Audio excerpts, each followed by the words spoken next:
What is up, guys? It's Dan here from No Tie Required, and today I want to talk to you guys about how COVID has changed selling online and the ways we approach it sometimes. So, COVID, obviously, and the pandemic in general, guys, have changed a lot of things. A lot of people have been having, second thoughts about selling online, and those who are already selling online have had to change their strategies a little bit. And I don't know about you guys, but when the pandemic hit, one of my first thoughts was, is this something that's even feasible anymore? Is this something I can even do? But I know everyone's minds are racing and a lot of panic hit, and we all had different thoughts. For instance, is it even safe to go outside? Can I buy my underwear online now instead of in a store? Am I going to even have a job when this is all done? How is my job going to change once we come back out of lockdown? Is selling online even viable now? Is there a way for me to feel safer about my financial independence? And we've all thought these things, guys. I think a lot of us that are looking to sell online or have already sold online have thought these things, at least some of them. But here's the thing. It's no secret that COVID has changed the game, not just in brick and mortar, but it's changed the game all the way through, and in a few ways especially. But here are a few things to keep in mind when, if you guys are going to continue to sell online during COVID and after COVID, and if you actually plan on starting a business during COVID or right after, hopefully we get out of this whole mess. First things is buying certain goods is going to cost more, guys, and that goes pretty much for anything across the board. Materials right now are going up 10, 15, even 20% in some industries. I know steel is up 20%, wood is up 20 to 30, if not 50 in some areas. And that makes products a lot more expensive to not just buy as a consumer, but buy for a seller too. So just keep that in mind when you're looking up prices. And prices you see if you're using Amazon as your, gauge, your barometer as how much you should sell something for. Keep in mind that a lot of these people bought stuff in the middle of COVID for stock or even before COVID and just bought bulk. So they still have some left over. So their prices might not have changed yet. So keep that in mind when you're pricing out goods. Don't assume they're just priced ridiculously low and how are they making any money. They might just have stock from beforehand. Or you might just need to look at a new distributor or work on negotiating, which we will talk about in another video.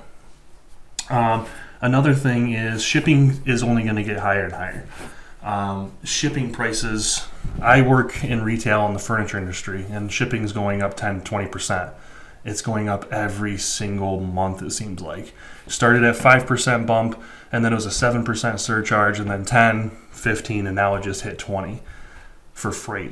And when you're talking about a couple $100, or if you have a big order from coming overseas and you're getting slapped with a 20% surcharge for shipping, or 10% more than you're used to, that's a huge problem. So that's something to keep in mind too. You got to build these things into your cost and to ensure you guys actually make money. So that's one of the biggest things is shipping costs are going to go up. And the one thing Kyle and I have always known is materials and the cost of goods itself will go back down after the pandemic's over. Shipping probably won't. Shipping is one of those things that once it hits a certain price, those companies don't go back down. Shipping companies don't just suddenly charge less. Once they get to a certain point, they don't like going back down. So once it stays at that point, it's pretty much only going to go up from there. Finding drivers and finding the people in the supply chain, people to drive and to load and work in warehousing for these companies, not only in China but in the U.S. to drive 18-wheelers. It's becoming a really hard thing right now. The third thing that I want to talk to you guys about is keep in mind, it's happening to everyone. I can't stress that enough. So don't stress out too much. It's happening to everyone, even the big sellers on online. They're all getting hit with the same problems. They're all getting hit with the cost of goods going up. They're getting hit with, more and more people being picky on where they buy items. The biggest thing to remember is you are not alone, and everyone is going through the same thing. And number 4, and this is kind of out of left field, but I think it's a really important one to remember, is the place of origin from where you buy your goods now might matter more than ever. I know Kyle and I both definitely, we still buy overseas quite a bit, but we make sure we emphasize that it is tested and, packaged in the U.S. or shipped from the U.S. It makes it sound like, we're not just some Chinese company sending stuff over. Not only that, but getting stuff from China now doesn't, because of COVID and, the stigma that came with it coming from China, there's a lot more people wanting to buy U.S. products. So keep that in mind as well. Something that Kyle and I will talk about more and more in future videos is, buying from U.S. suppliers, U.S. wholesalers. So that's the biggest thing, as well is keep in mind you don't have to buy from just Alibaba. Or if you do, you can pick your origin, your country. So you don't have to buy from China. You can buy from Pakistan, India, Vietnam.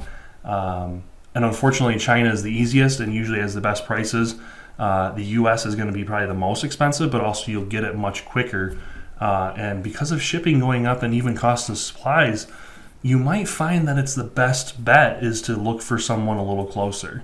So just some things to talk about, guys, and we'll probably come up with another video if you guys like it. Comment down below. Let us know if you'd like to hear more things that living in the COVID world now, how that changes selling online. Let us know what other videos you want to see. Smash that subscribe button for us. Let us know you like our content, and I'll see you guys next time.